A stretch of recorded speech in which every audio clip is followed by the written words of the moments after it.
Hey guys, I am back. I know you don't like podcast, so now onwards, I will again dare you to listen.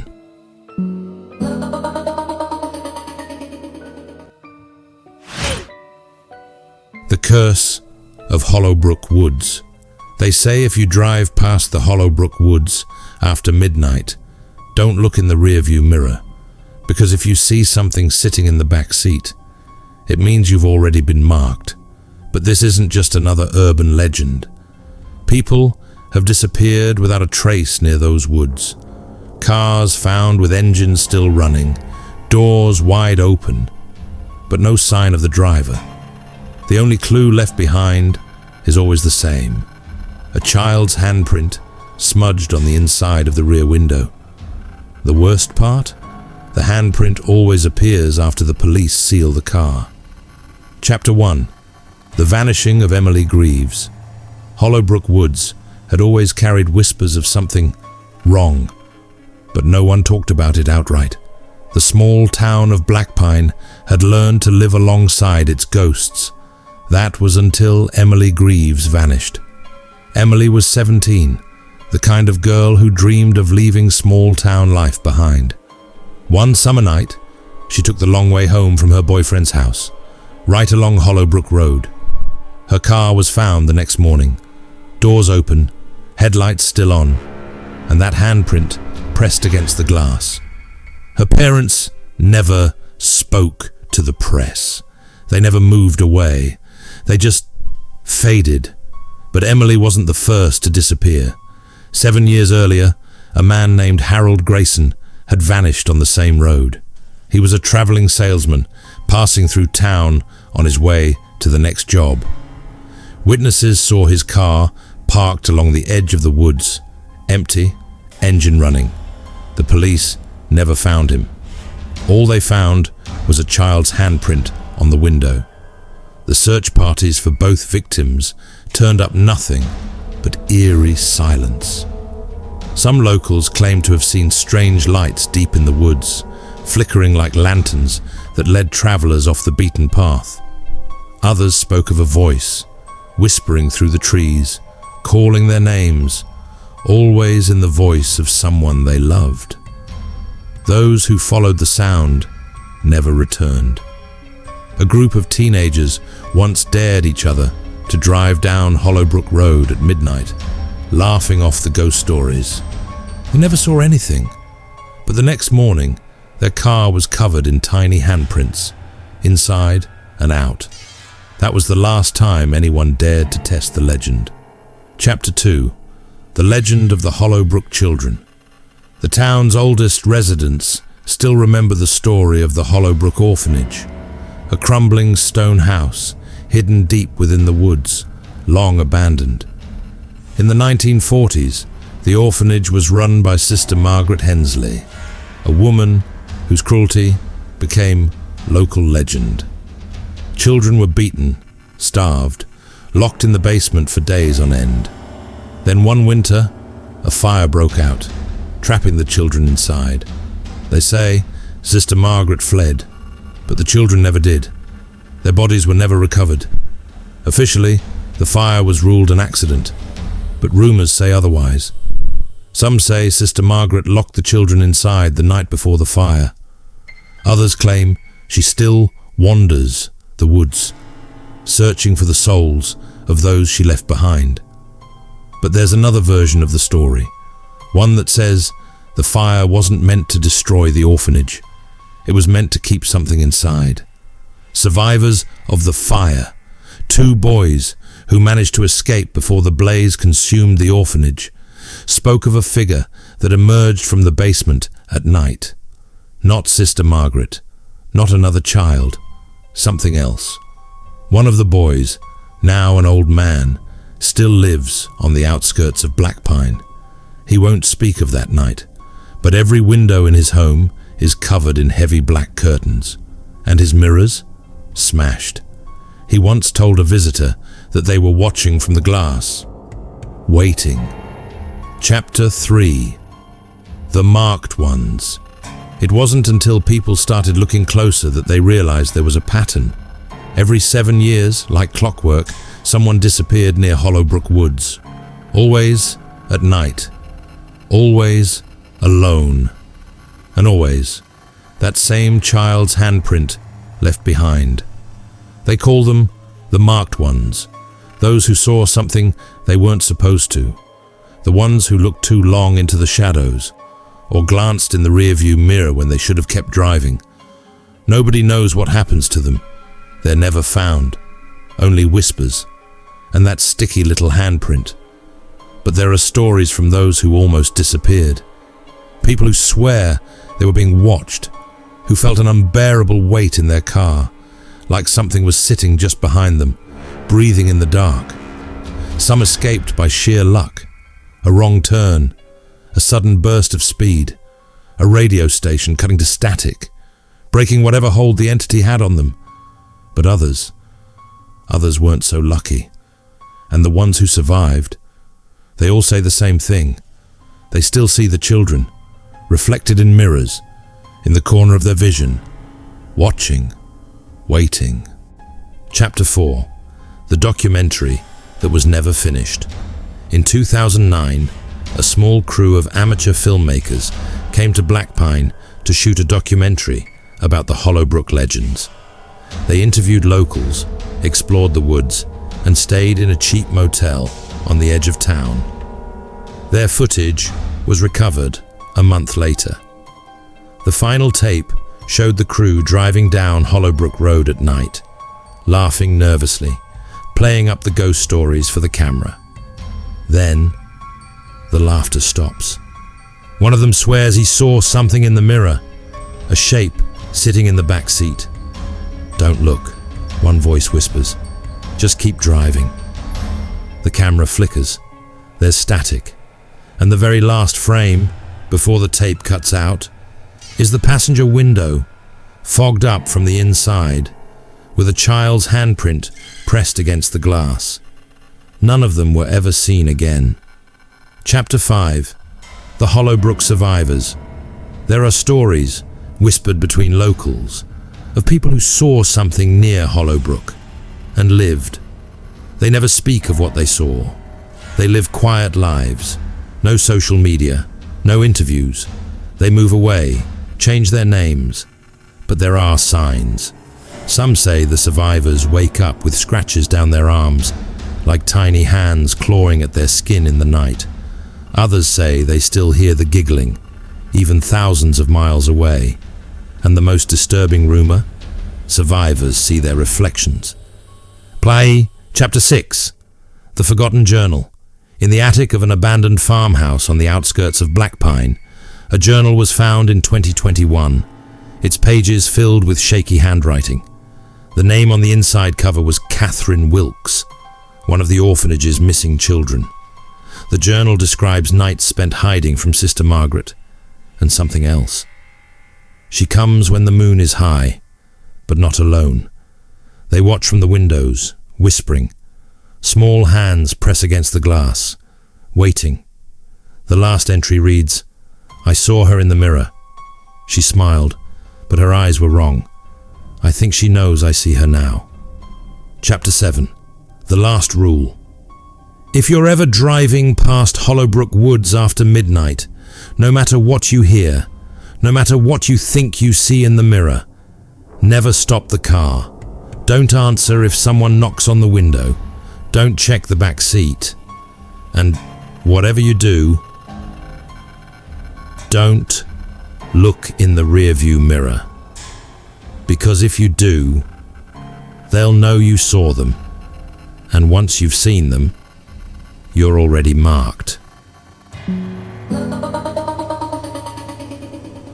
The Whispering Cabin, Curse of Blackwood Pines.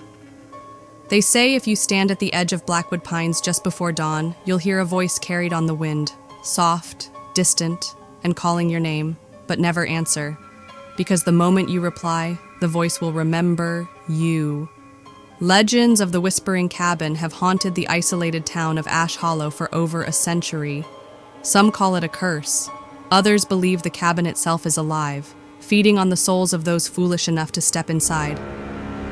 Bodies have been found near Blackwood Pines. Torn open, eyes missing. And those who survive, they never speak again. But they all write the same thing, over and over, on the walls of their rooms. It knows my name. Chapter 1. The First Disappearance, 40,000 Words. The legend begins in 1911, when 11-year-old Samuel Grady vanished into Blackwood Pines. Samuel's parents swore he was asleep in his bed that night. His window was locked. The front door had never opened, yet by morning, his bed was empty, the sheets cold.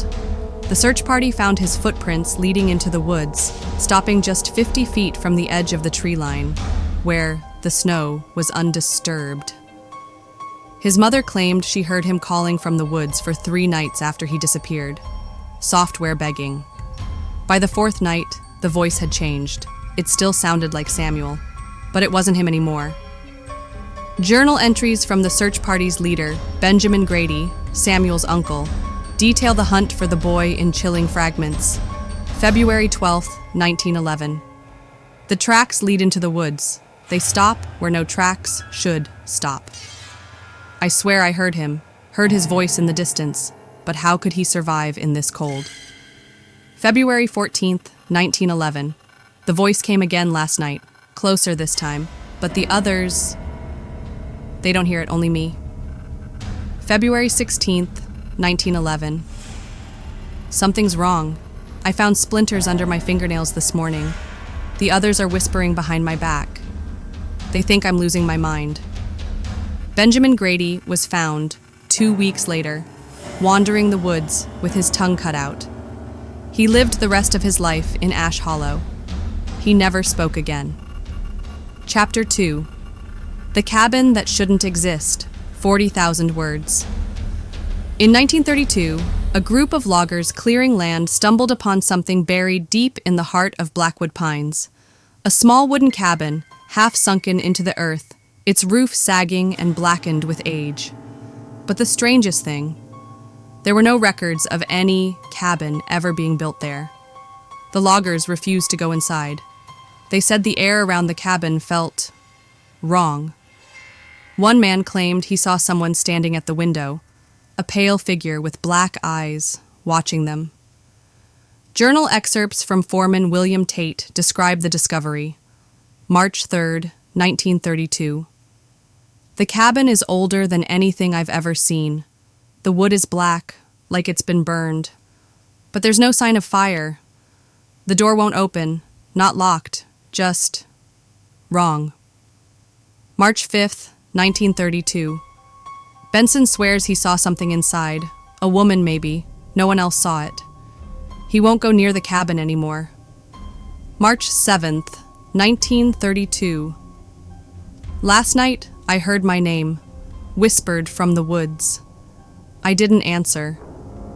A week later, William Tate was found dead in his bunk, his fingernails ripped out and clutched in his own hands. The cabin was never logged on any map. Chapter 3. The Whispering Game, 40,000 Words. By the 1950s, children in Ash Hollow had invented a game, one they never spoke of to adults. They called it the Whispering Game. The rules were simple. Go to the edge of Blackwood Pines just before dawn. Close your eyes. Whisper your own name 3 times. If the forest whispers your name back, run home and never return. But if the whisper comes from behind you, close enough to feel the breath on your neck, never turn around. Testimonies from surviving players describe strange experiences. I heard it. I heard my name, but I never told anyone what happened next. When I opened my eyes, there were footprints in the snow behind me, but I never felt anyone there. My brother played. He turned around. We found him in the attic 2 days later, carving names into the walls with his teeth. Chapter 4. The Missing Journal, 40,000 Words. In 1978, a reporter named Abigail Foster began investigating the disappearances around Blackwood Pines. She spent 6 months interviewing locals, digging through old town records, and gathering police reports. Her final entry, written in shaky, uneven handwriting, was found in a leather-bound journal beneath her bed. It watches through the mirrors. I hear it at night, whispering my name from inside the glass. I think it's learning how to sound like me. Abigail disappeared the next morning. Her journal contained a map. The final marked location was the Whispering Cabin. Chapter 5. The Marked Ones, 40,000 words. There are those who claim they've been inside the Whispering Cabin, but they never tell their stories, not out loud. They carve them into wood, scratch them into walls, paint them in blood. The marked ones are always the same. They wake up with splinters under their fingernails. They hear their own names whispered from empty rooms, and they never, ever look in mirrors, because when they do, they see something standing behind them. Chapter 6. The Forgotten Ritual, 40,000 words.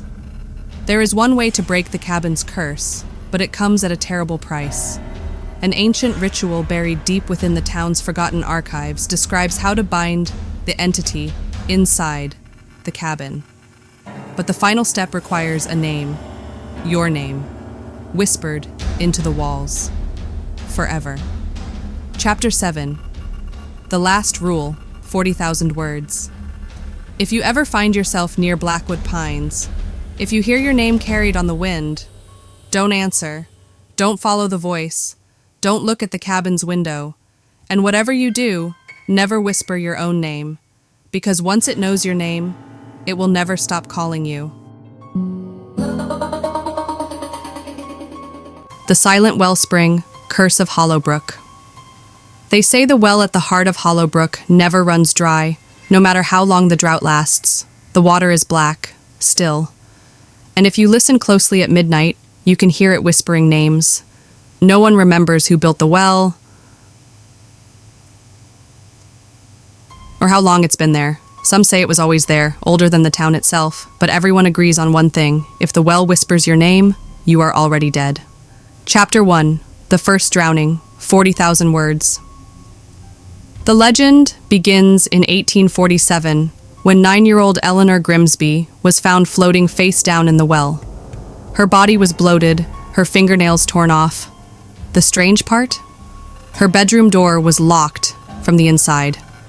Her footprints led from her window to the well, barefoot in the snow, and stopped at the edge. Her mother, Margaret Grimsby, claimed she heard Eleanor's voice calling from the well for 3 nights after her death. Descriptions from her diary paint an even darker picture. January 3rd, 1847. The night is colder than it should be. I woke to the sound of Ellie crying. But she's gone. I know she's gone. January 4th, 1847. The voice came again, soft at first, but closer by dawn. She said, "Mama, I'm so cold. Let me in." But I buried her yesterday. By the 4th night, the voice had changed. It still sounded like Eleanor, but it wasn't her anymore. Margaret Grimsby was found a week later, drowned in her own bathtub. Her lips were blue, her fingernails ripped out. Chapter 2. The Wellspring Society, 40,000 words. In 1865, a secret society formed within Hollowbrook, a group of scholars, priests, and hunters who believed the well was not just cursed, but a doorway. They called themselves the Wellspring Society. Their journals still exist. Leather-bound volumes hidden beneath the floorboards of the old church. Each member carried a small iron key around their neck, engraved with the symbol of 3 concentric circles, the mark of the wellspring. Father Malcolm Wade was the first to record the society's findings, March 19th, 1866. The well is not a vessel, it is a mouth. It takes names like offerings. It learns their shape, their voices. March 25th, 1866. I saw Margaret Grimsby last night. She's been dead 20 years, but she was standing by the well.